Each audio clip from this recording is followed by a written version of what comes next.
السلام عليكم ورحمة الله وبركاته. أهلا بكم في هذه ورشة التصوير الاحترافي بالجوال.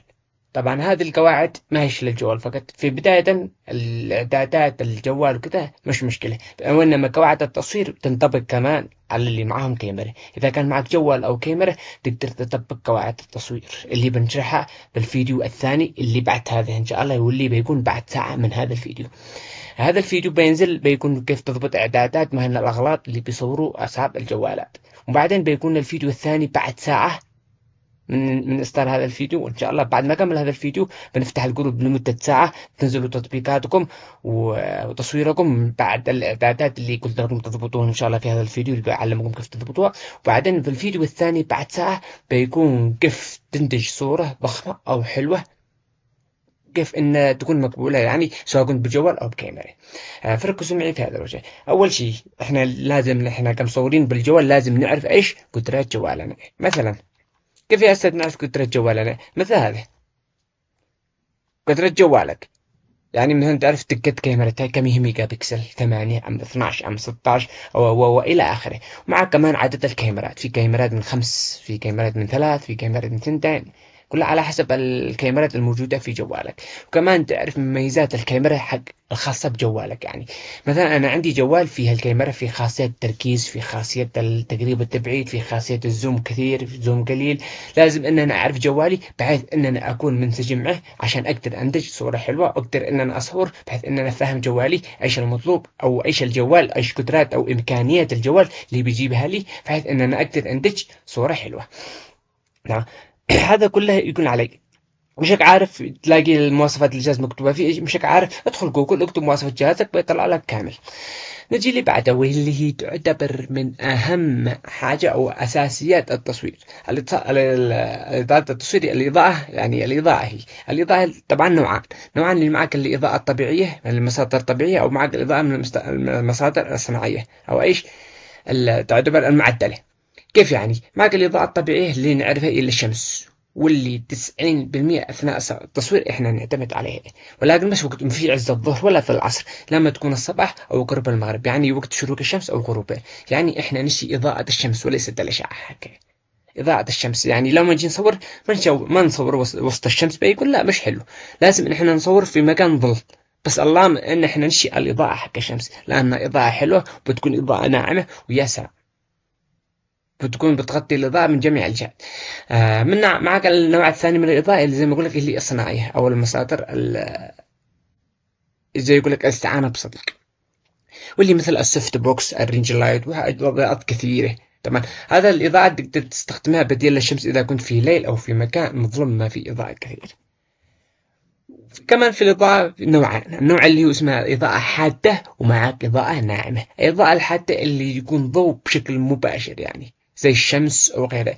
معك الإضاءة الناعمة تقدر تستخدمها مثلا كتغطية أو إعطاء جمالي للصور. مثلا إذا كان الضوء يعني خفيف أو الضوء يكون من بعيد، بس هذا الإضاءة الناعمة تكون مساعدة الإضاءة من جانبي، ما تكونش إضاءة لوحدها ناعمة فقط، يكون معك إضاءة، وأما الإضاءة الناعمة هي تكون مساعدة لهذه الإضاءة الموجودة بحيث أن تكون لمسة. مثلا أنا صورت عندي في الوجه في هذا الجهة إضاءة قوية، في الجهة الثانية أحسها مظلم، فلازم أن أنا أستعين بإضاءة ناعمة، يعني أخلي إضاءة خفيفة من هذه الجهة الأخرى بحيث بتكون الصورة حلوة جدا. وهذه الحاجات بنشرحها كمان في فيديوهات مفصلة إذا أنتم تحبوه، وإذا شفت فيه تفاعل بشرح لكم كيف تضبطوا الإضاءات وش أنواع الإضاءات بالتفصيل وبالفيديو، وكيف أن أنتم تضبطوها بالطريقة الصحيحة. تمام. بعد ما نكمل حق الإضاءة نجي للي بعده واللي يعتبر من أهم الحاجة التصوير في الجوال، إنك تمسح كاميرا الهاتف. مثلا أنت صورت شيء خلاص، نحن نستخدم الجوال في الاتصال نحطه جوبنا. إذا صرت مكان أو لقيت حدث ثاني لازم إننا أمسح الكاميرات حق الجوال، بعدين إيش أبدأ أصور بحيث إن الصورة تكون حلوة، لأن الكاميرا الجوال تتعرض للاتساخ بشكل مباشر، لأن إحنا طول الوقت نستخدم الجوال أو في جوبنا أو معنا واصل، مش هو زي الكاميرا يجلس في البيت متى ما معنا تصوير أو مناسب نكتب إن إحنا نأخذه ونروح نصور ونرجعه، ولكن الجوال يكون معنا واصل، فعشان كذا الكاميرا تتسخ بسرعة، فلازم إن تمسحوها في كل تصوير. من بعد ما تمسحها خلاص مش تأخذ صورة ولا صورتين، لا، مثلا أنت عجبك هذا الشيء امسح الكاميرا وبعدين نصور 20 30 صورة مش صورة واحدة. ركزوا معي، مش صورة صورتين وخلاص سكتة. لا، هذا ما حسس إن لك عاد رمي وتهرب. لا، لازم إنك تصور 2 3 4 10، تغير الزوايا من هنا من هنا، تصور 50 صورة، بحيث إنك لما توصل البيت لما جيت تقلب الصورة بتعتمد على 5 6 أو بالكثير 10 من الصور كلها هي تعتبر الحلوة. فاهم لك؟ لازم إنك تركز. والخير اللي بعده إن إحنا ندخل للجوال، نفتح الكاميرا وندخل الإعدادات ونشغل وضع الشبكة أو الخطوط الشبكة أو الشبكية، كل واحد عنده موجودة بحسب الاسم اللي موجود عنده. ليش نشغلها يا أستاذ؟ لأنك الآن لو نجي نلاحظ إنه معانا هذا 4 نقاط، فهذه نقطة وهذه نقطة وهذه نقطة وهذه نقطة. شوف 4 نقاط. هؤلاء النقاط مهمة. مثلا أنا جيت أصور زي ما بشوف الآن قدامك، بشوف هذا الشباب، أنا لما أجي أصورهم ما أحطهم في الوسط ولا أحطهم هنا أي مكان، أحطهم في أحد ال4 نقاط. فأنا حطيته في النقطة اللي تحت بحيث إنه بقية النقاط يكون في مجال حاجات تانية مثل السماء، الشمس، يكون إيش عمق الصورة. هذا الصورة المسار الأساسي وهذا عمق الصورة، هذا أن تكون الصورة جمالية. وكمان معك من النوع الثاني اللي هو تقدر مثلا تحطها حتى الصورة هنا أو تروح الشخص هنا. اختار واحدة من 4 نقاط بس تحطها في النقطة اللي هي مناسبة للصورة نفسها. أنا ناسبتني لأنه في معك سماء، في معك كذا. حاولت إن أنا أعيش أخليه كعمق وركزت على الصورة اللي أصورها خليتها عند مكان النقطة نفسها.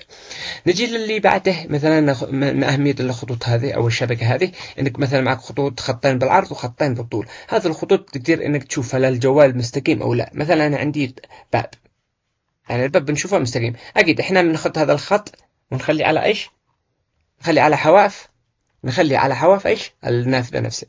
فهذا إذا كان الخط هذا مستقيم مع خط الباب أو خط النافذة فنعرف أن الكاميرا ليست مائلة وإنها إيش مستقيمة. نجي للي بعده. شوف لو نجي نلاحظ على خيارات في الجوال السامسونج، الله أعلم هل موجودة في الجوال الثاني أم لا، بس أنا عندي في السامسونج موجودة مضمونة. مثلا النوت 8 والسفن واللي قبله بتحصلن أبو 2، أما من النوت 9 مفك تحصلن 3 اللي هو أبو ورقة أو ورقتين أو أبو 3 ورق. أنا أبو ورقة أو أبو ورقتين. هذا الفرق. يقول لك أستاذ هذا للتقريب والتبعيد. لا، هذا مش للتقريب والتبعيد فقط. التقريب عندك حاجة اسمها زوم، تقدر تقرب وتبعد. واللي يصور بالجوال ما أنصح إنه يقرب أو يستخدم الزوم أبدا. شيء تقرب الشيء اقرب أنت لعنده أو خليه هو يقرب لعندك. أما إنك تقرب بالكاميرا الصورة بتتكسر 100%، ما بتكونش الصورة حلوة ولا بتكون واضحة، فما أنصح بالتقريب. بس إنما هذا خيارين. إيش فائدة إن الورقة أو ورقتين أو 3؟ هذه الورقة أو ورقتين هي إنك تأخذ إيش مجال أكثر، يعني تقدر تقرب وفي نفس الوقت تأخذ مجال أكبر زي الوايد أنجل. الآن المنوت 10 وما فقت لحسن أول ما تدخل على 3 خيارات تقدر مثلا بدل ما تصور هذه المنطقة، مثلا هذه المنطقة تصورها يصور لك من هذه المنطقة لهذه المنطقة منطقة أكثر ويقرب أكثر بحيث إنه يأخذ زوايا أكثر، بحيث إن الصورة تكون جمالية في التحريك وجمالية في الظهور. وانت ارجع انت تصور العنصر. شوف حاول ان تصوره، خلي على ورقة واحدة واقرب للشخص اللي هتصوره وجهه تمام. وبعدين اختار ابو ورقتين وخلي الوجه في نفس المسافة. حاول انك ترجع تكتب تخلي نقول نفس المسافة حق الصورة الأولى، وانت بتشوف الفرق. هناك بتشوف الوجه يعني ضعيف، وهناك بتشوف الوجه يعني واسع بشكل شوي، يعني عندهم جربوا بتشوفوا الفرق، بتعرفوا ليش مش هو للتقريب فقط. نجي للي بعده، تقريبا موجود في أغلب الكاميرات واللي هي البرو أو التصوير الاحترافي أو المحترف. كل واحد عنده تسمي على حسب المسمى. معنا تلاحظ ان عندنا خيارات كثير، الايزو، فتحة العدسة، والستاندرد، والام اف، والويب بي. هذا كامل تقريبا ما بنحتاج الا مثلا اذا انت فاهم التصوير كثير. معك الايزو تقدر ترفع الاضاءة، اذا شفت الاضاءة دفعت بس طلع عنا مش تقدر تعدل على ايش فتحة العدسة وهذه حاجات. ولكن احنا الان بنركز على الحاجة اللي اسمها الام اف، وهذه اللي تقدر تصور بها بشكل كثير واللي بتعتمد عليها في كل صورة تصورها، اللي هو الام اف اللي تشوفون انتم الان امامكم. طيب ما هي فائدة الام اف؟ احنا اول ما جينا نفتح الام اف مدري هل طبعا هذا الام اف ما عاد هي موجوده في كل الجوالات او موجوده فقط في حق السامسونج. كل احد يجرب ويشوف واللي موجوده عنده فهو حلو جدا وممتاز. اول ما نجي نفتحها مثلا هذا خيار الام اف بنحصلن بهذا الشكل. بعد ما اخترنا الام اف بنحصل معنا هذا الخيار بشكل كامل. تجي تشوفوا بس معنا في هذا الجهه اللي هي اليسار معنا شكل الورده، ومعنا بالجهه اليمين شكل الجبل. طب ايش الفرق بين الورده والجبل؟ كيف متى نستخدم هذا وكيف نستخدم هذا؟ ليش اساسا اضافون؟ جيبني اقول لكم. شوف انا مثلا انا عندي شيء ورده او حشره او شيء صغير لا يحتاج له تقريب وان انا اقرب له عنده بشكل كبير عشان اقدر اصوره. قبل ما اقرب له عنده انا اخلي على ايش؟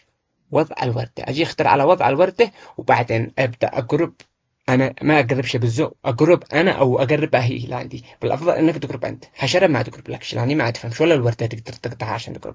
فعشان كده تقرب انت، تقرب لعنته. بعدين بعد ما تقرب لعنته وتشوف المكان المناسب تبدا تحرك على الاصفر، هذا الخط الاصفر مع الدائره بتحصلها اول ما تغطي الورده بتجي لها هنا. تقدر تحرك تحرك تحرك تحرك تحرك، بس متى تعرف ان الكاميرا بدات تركز عليه؟ بتشوف ظهور الخط الاخضر. شوف هذا الخطوط الخضر، عند اول ما تقرب بتشوف خطوط خضر تتمركز على اماكن معينه. إذا شفت هذا الخضر تتمركز على هذه الأماكن المعينة، فاعرف إن هولك الأماكن هي مركز التركيز في الكاميرا. يعني الكاميرا بتركز عليها، بتكون التركيز كامل على هذا المكان. فأنت حاول تضبط الخطوط يكونين على الشيء اللي أنت تصوره. إذا شفت الخطوط في الشيء اللي أنت تصوره، فاعرف إن التركيز بيكون مضبوط تمام.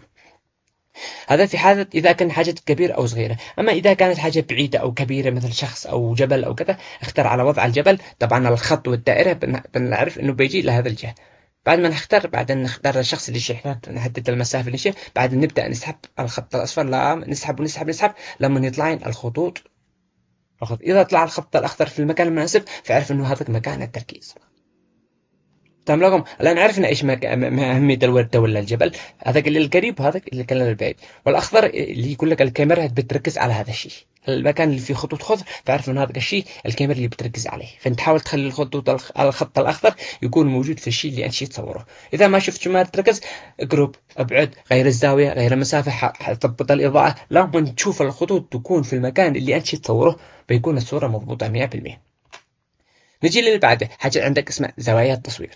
زاوية التصوير أول شيء قبل ما أبدأ من أنواعها، يعني حق الضخامة وحق الفكاهة، لازم إن إحنا نركز على الزاوية اللي نختار اللي فيها إضاءة مناسبة. إذا كانت الإضاءة من أمام الكاميرا فهذا الشيء غلط. لازم دائما الإضاءة تكون من من خلف المصور. إذا أنت صورت من هذه الزاوية، تحاول الإضاءة تكون من خلفك، أو يعني من خلفك بس من جهة إلى اليمين أو مائلة إلى اليسار. لا تخليها من أمام الكاميرا أبدا، لأنه اللي تصوره من أمام الكاميرا الشيء اللي قدامك بيبان أسود أو بيبان زي الظل. فما ما بتصور حاجة بتكون الصورة مش تمام. فلازم لا تخليش الإضاءة مباشرة إلى أمام الكاميرا، تكون من خلفها من الجنب مش مشكلة. أهم شيء لا تكونش الإضاءة مزعجة للكاميرا.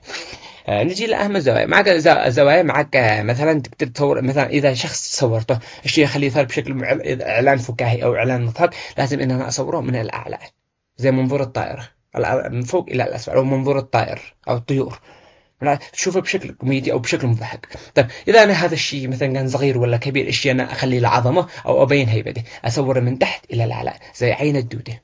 بتلاحظوا يكون بشكل زاويه، تشوف الدوده بهذا الشكل، يعني الشخص يسنب هنا وانت تصور بهذا الشكل. اذا كان فوق بهذا الشكل بيكون كوميدي، بس اذا كان من تحت بتشوف شكل هيبه او كبير، او بينت ايش ضخامته او مدى اهميته او كبره.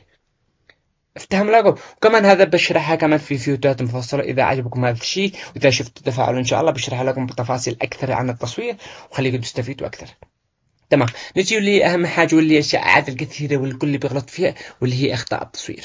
ما هي أخطاء التصوير؟ أول خطأ اللي هي المسكة زي الآن بتشوف هذه التقوم، هذه المسكة غلط. لأنك لو تصور بهذا الشكل بتحصل إنه في اهتزاز في الصورة، أو إنك ما تقدرش تثبت.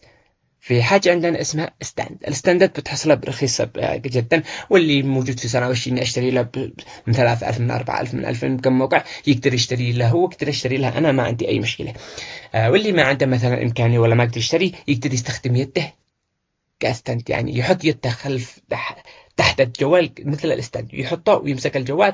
بصور لكم إن شاء الله، بشرح لكم فيديوهات كيف تمسك الجوال بطريقة صحيحة، وتحاول انك تثبت جسمك بحيث انك تقدر تثبت ما تهتز، بتكون الصورة 100%. اما اليد الثانية كتير تضغط للتصوير وتقرب وتبعد. اما انت اليد الثانية لازم تكون تحت الجوال كالستند، او انك تشتري ستند وريح دماغي من هذا كله. كان هذا الجزء الأول من المحاضرة، وإن شاء الله المحاضرة الثانية بتكون بعد ساعة إن شاء الله بعد هذا الفيديو. بحيث الآن بفتح لكم الجروب لمدة ساعة، بحيث إنكم تقدروا ترسلوا إيش تطبيقاتكم على الجروب، أو الصور اللي تصوروها على الجروب وترسلوها لنا. طبعا قبل ما تصوروا نفذوا هذا كل اللي قلتها لكم، تضبطوا إعدادات الكاميرا، تشغلوا خطوط الشبكة، تمسحوا الكاميرا، تمشوا على الأساسيات اللي أنا قلتها، وابدأوا صوروا. بعدين رسلوا لي النتائج في الجروب إن شاء الله. لأنه بعد ساعة أنا بغلق الجروب ونبدأ الدورة الثانية اللي هي أول بقية الورشة أو الجزء الثاني من الورشة، بحيث أن أنا بوريكم كيف تصوروا، كيف تجيبوا صور حلوة. طبعا هذه الاعدادات مضمونه انك بتسويها يعني ماش مشكله. وانما الان بالورشه الجزء الثاني من الورشه بيكون كيف انك تخلي الصوره حلوه، كيف انك تجذب الجمهور صوره، كيف انك تلتقط صوره مناسبه، او كيف تخلي الصوره مقبوله عند الجميع، كيف انك تقبل الصوره، وكيف انك تخلي الصوره حلوه اساسا.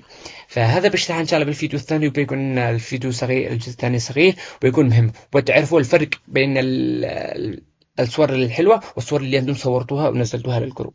عشان كذا اتمنى من الكل يشارك، اتمنى من الكل اللي يحب، بالذات اللي يحب التصوير، يشارك عشان وينزل للجروب عشان يعرفوا اغلاط ايش اللي صوروه، بحيث لما ينزل الورشه الثانيه بيشوف الفرق كيف صوروه وكيف بيصوروه المصورين، وبيعرف الفرق ويقدر انه ايش يطور من نفسه.